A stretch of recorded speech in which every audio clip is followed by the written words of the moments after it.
Can I be candid with you for a moment? Look around you. The system you live in, the economy you participate in, the financial structures that dictate your life, they were not designed by your God. They are man-made, temporal, and limited. But today, I want to talk to you about a system that operates on a higher frequency. A system where scarcity is illegal and lack is a foreign language. I want to talk to you about the economy of the kingdom. And I want to show you the 7 signs that the king is about to bypass man's system and open a financial door for you that leads directly to your purpose. Well, many of you have been praying. You've been believing. You've been declaring. But you've been looking at your bank account, at your bills, at the rising costs. And you've been wondering, when God, when will my change come? I need you to understand something profound.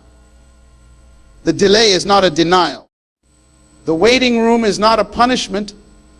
It is a processing room. God is not just trying to give you money. He is preparing you to manage a vision. And the first sign that a door is about to open is one you may not expect.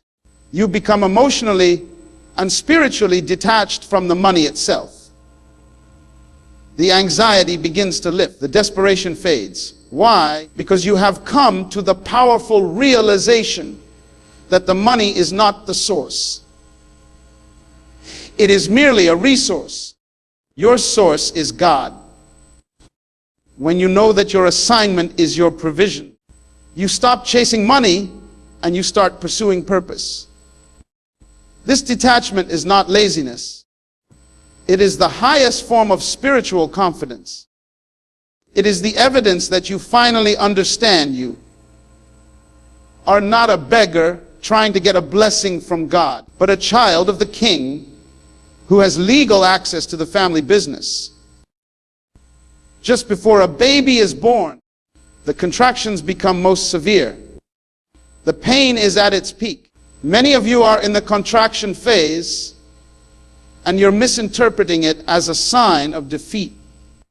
No, the greatest opposition always comes at the border of your greatest possession. The enemy does not fight what you have. He fights what he sees you are about to possess. That legal trouble, that unexpected bill, that closed door, it is not a blockade, it is a birth pang. It is the friction required to propel you into your new season. Don't abort your promise in the delivery room. You stop asking, God, how can I pay my bills?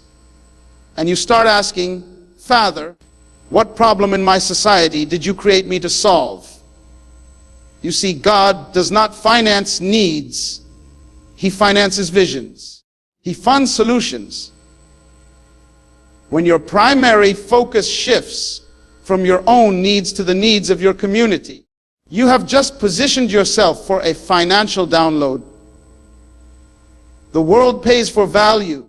The kingdom finances purpose.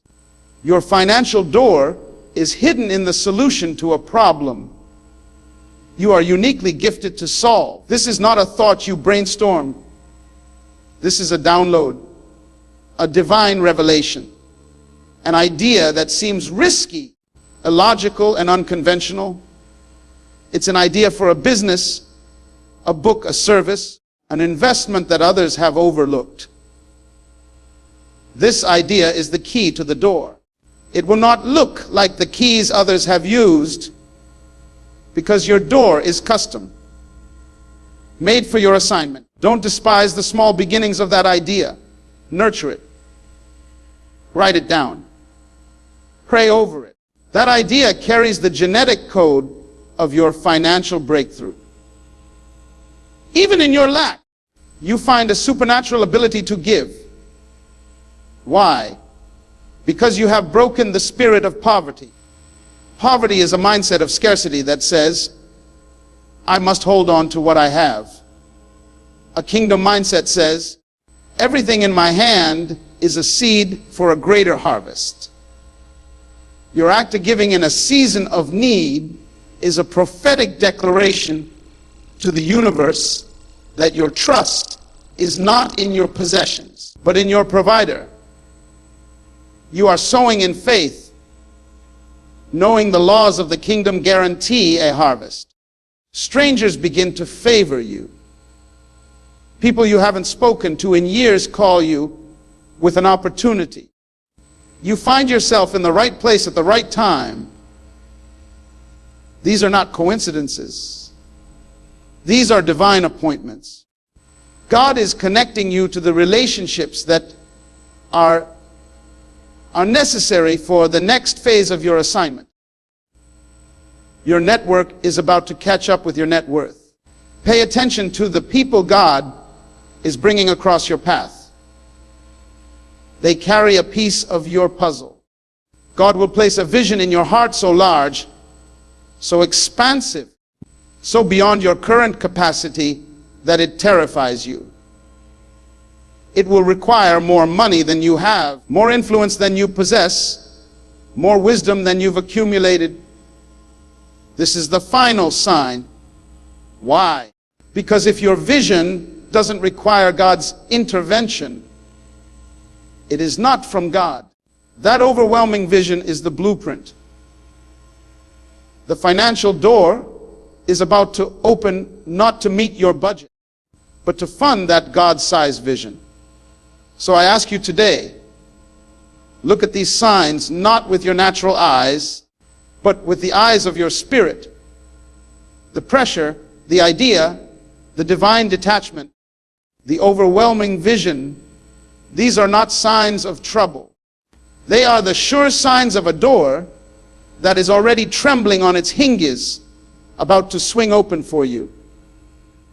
Get ready. Your season of finance is not for your comfort. It is for your commission. It is for the funding of the assignment placed in you before the foundation of the world. Let me speak to you today on a matter that is perhaps the most misunderstood in the journey toward prosperity. We pray for financial increase. We declare it, we claim it. But I have come to discover that the greatest barrier to your financial breakthrough is not the economy, it is not your employer, it is not your background. The greatest barrier is your emotional and spiritual connection to the very thing you are asking for. You see, many are waiting on God to open a financial door, but God is waiting on you to arrive at a place of what I call divine detachment. This is not a teaching you will find in the world's systems of finance. The world tells you to be hungry, to be greedy, to be desperate, to claw your way to the top. But the kingdom operates on a different principle. The kingdom principle is this: you must become a master steward before you can manage a master's wealth. And the primary qualification for stewardship is not your ability, but your detachment. What do I mean by this? I am speaking of a profound internal shift where the money, the currency, the financial resource loses its power over your soul. Its presence does not make you arrogant, and its absence does not make you anxious. Can you imagine such a place? Most people cannot. They are tied to the resource by an invisible cord of desperation. They look at their bank account to determine their mood for the day. They look at their paycheck to define their value. They are emotional slaves to a piece of paper or a digital number on a screen. This slavery is the very thing that disqualifies you from greater wealth, because God will not fund your idolatry. He will not give you more of what you are already a slave to. The process of waiting of seeming lack is not a punishment. It is a divine surgery. God is using that season to cut the umbilical cord that ties your identity, your joy, your peace, and your sense of security to a temporary resource. He is teaching you that your source is not a job, not a client, not an investment. Your source is a person. And when you know that you are connected to an unlimited, eternal source, the temporary resources of this world begin to lose their intimidating power over you. This is the birthplace of true spiritual authority over finances. It is the place where you stop being a beggar at the table and you realize you are a child in your Father's house. A beggar is emotionally attached to every coin he receives because he doesn't know where the next one is coming from. He clings, he hoards, he worries.